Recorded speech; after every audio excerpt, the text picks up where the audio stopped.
Bienvenidos a la sexta temporada de Ambiente y Medio. Y hoy vamos a hablar de un tema bastante importante para todos que está relacionado con el agua.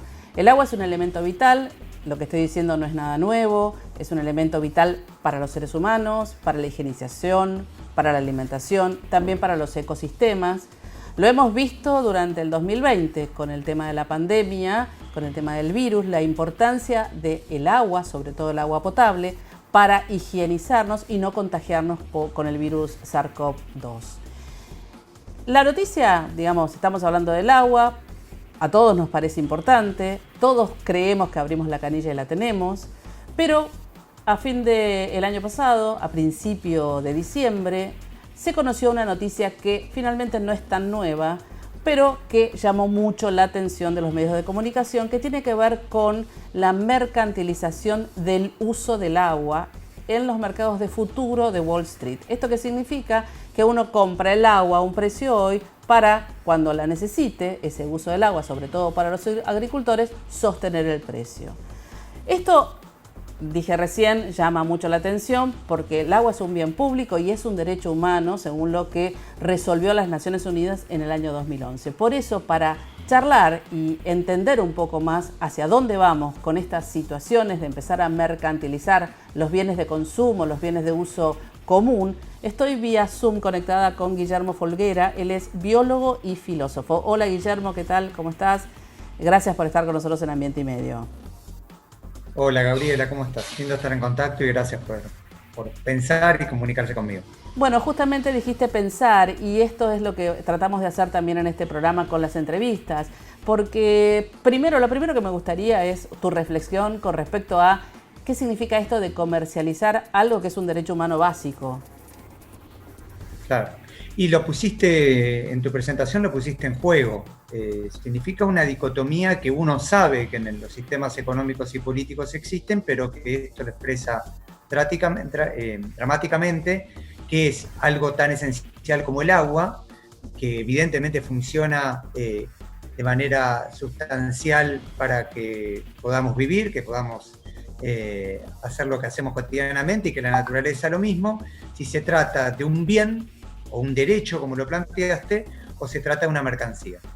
Y es una dicotomía muy fuerte, muy cruda, y evidentemente que por todo lo simbólico que está en juego, aparezca dentro de la bolsa de valores de Wall Street, involucra todo esto de manera muy clara y dramática, ¿no? Ahora, ¿cuál sería este riesgo de mercantilizar el agua? Ya entendemos que es un bien común, necesario para todos, pero el riesgo, ¿dónde estaría? ¿Dónde lo podríamos ver? El riesgo, digamos, yo diría dos cosas. Primero expresa algo que sabemos que ya ocurre. Eso quizás suene raro del otro lado, pero digo, el agua ya está actuando de hecho como una mercancía. Está actuando de hecho cuando una empresa la embotella a gran escala, cuando un determinado territorio se apropia por alguien y no permite que una comunidad, por ejemplo, acceda a un lago, que hay, en el caso de Argentina hay un montón de ejemplos dramáticos en ese sentido, y también de maneras menos claras, ¿no? Por ejemplo, la contaminación es una forma de apropiación de agua. Cuando una empresa, por ejemplo, arroja desechos a nuestro riachuelo o diferentes ríos de nuestro país, también está haciendo una apropiación de un cuerpo de agua. Entonces, aparece ya una disputa, de hecho, con esto. ¿Cuáles son los riesgos en función de lo que estás planteando? ¿O cuáles son las consecuencias, más bien? Y que eso, que es un bien escaso, impida que las comunidades puedan acceder libremente a eso. Y que además se empiece a tomar como negocio algo que involucra la garantización básica cotidiana de nuestro vivir. Sí, además cae de maduro que esto va en contra, la mayoría de las veces, con los sectores más vulnerables, pero también con todos, ¿no? Porque esto lo vimos, lo que yo decía al principio, ¿no? En la pandemia todos necesitamos de agua potable, todos necesitamos de ese bien para higienizarnos y que el virus no se siga transmitiendo. Pero específicamente a los sectores vulnerables impacta en mayor medida. Claro, el primer punto que yo creo que es importante marcar, que esto que es tarde o temprano nos afecta a todos y todas. Yo creo que eso tiene que estar muy claramente establecido y no mirarlo como algo lejano. Digo, evidentemente, la gente que vive en San Juan o en La Rioja tendrá una incidencia muy directa, pero digo, aún todos y todas las que estamos viviendo en grandes ciudades, en grandes urbes, vamos a tener una consecuencia directa de eso. Pero como vos planteás, en esa cuestión tampoco es que colectivamente el impacto es igual y efectivamente los sectores más vulnerables, más vulnerados en sus derechos, son los primeros damnificados. En el caso de la pandemia, como lo planteabas, fue directo, porque además el agua tiene que ver con salud de nuestros cuerpos, el agua tiene que ver también con condiciones de higiene, el agua tiene que ver con alimentación sana, o sea, no obtenemos alimentos sanos si no es con agua sana. Entonces, digo, es toda una cadena de cuestiones donde aquellas comunidades que no tengan libre acceso a agua potable, agua buena, van a ser directamente damnificadas a corto plazo. ¿Y vos creés que esta mercantilización del uso del agua que se dio, esto vamos a también aclararlo, se dio en el estado de California, en los Estados Unidos, pero eso no significa que no pueda suceder en otros estados de Estados Unidos o de otros lugares del mundo, pueda volver a recrudecer conflictos sociales como sucedieron en la década del 90, por ejemplo, lo que pasaba en Bolivia, o también cuando las empresas se apropian del agua y las tarifas son cada vez mayores, también puede provocar conflictos sociales? Mi análisis es que los conflictos sociales nunca dejaron.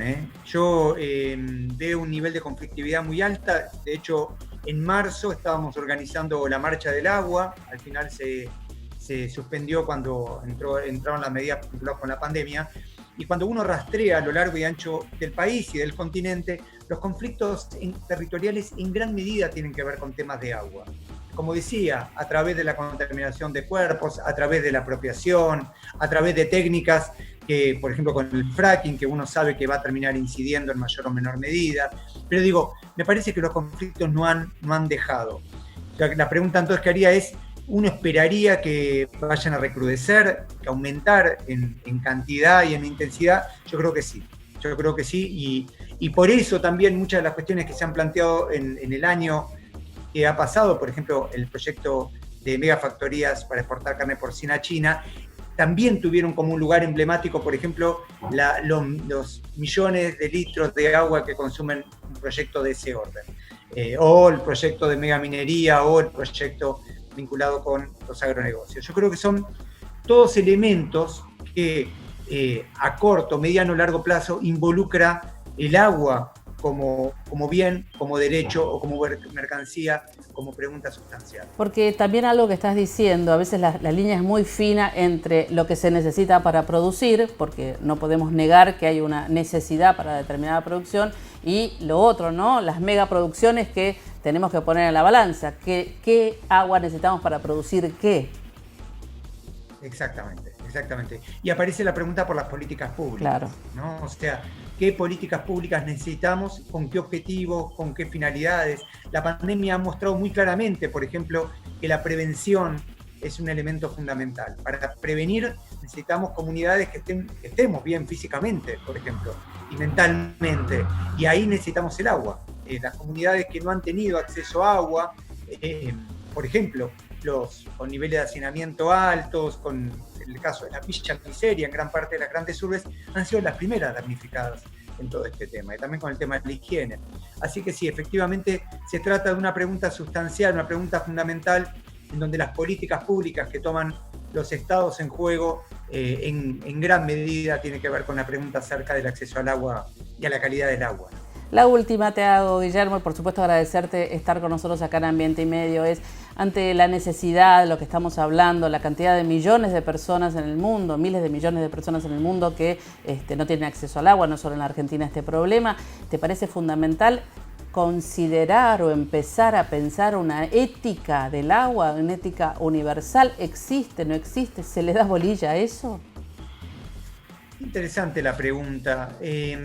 Primero marcaría una cuestión, yo no trabajo cuestiones legales, ¿no? Trabajo muy cerca de abogados y abogadas ambientalistas de mucho nivel que tiene Argentina, pero yo en particular no trabajo con la parte del derecho. Respecto a la parte ética, que ahí va a tu pregunta, que además creo que es una ética política, porque es una ética directamente vinculada a cómo vivimos, Y yo creo que es fundamental que varias cosas. Primero, que aparezca la pregunta en torno a las políticas públicas que involucren los bienes. El bien vinculado con el agua, el bien con la calidad de los territorios, con la calidad del aire. Eso, lamentablemente, en nuestro país está ocupando un lugar secundario y que muchas veces se cree, por ejemplo, que la cuestión salarial, aclarando, por ejemplo, que es clave, no hay ninguna duda de eso, parece terminar la discusión. La verdad es que no, la verdad es que es fundamental, por ejemplo, en el caso de los trabajadores, qué calidad de vida tienen cotidianamente. Entonces, lo mismo puedo hacer respecto a todos estos elementos fundamentales.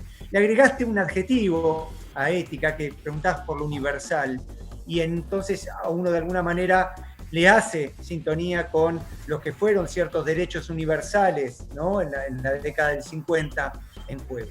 Yo creo que va a haber que dar discusiones a escala global, discusiones a nivel regional y a escala local.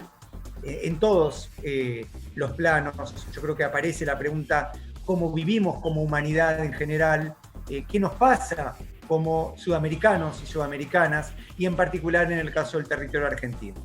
Creo que es clave la pregunta que haces en torno a qué significa hoy cotidianamente que el agua funcione o como una mercancía y qué comunidades estamos teniendo acceso a agua potable y qué comunidades no. En el caso de Pergamino, por ejemplo, mencionar uno de los lugares acá cerca de donde yo vivo, en Buenos Aires, se reconoce que no hay agua potable. ¿Qué significa eso para las comunidades? ¿Qué significa eso para la salud?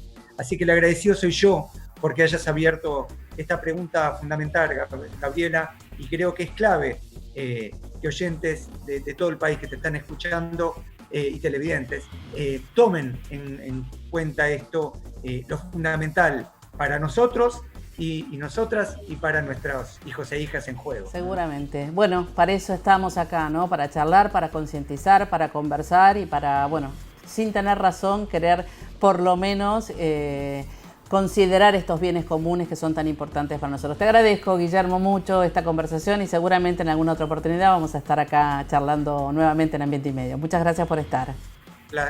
Placer, Gabriela, un fuerte abrazo ahí. Gracias por todo. Gracias, muchas gracias. Y nosotros seguimos con más Ambiente y Medio.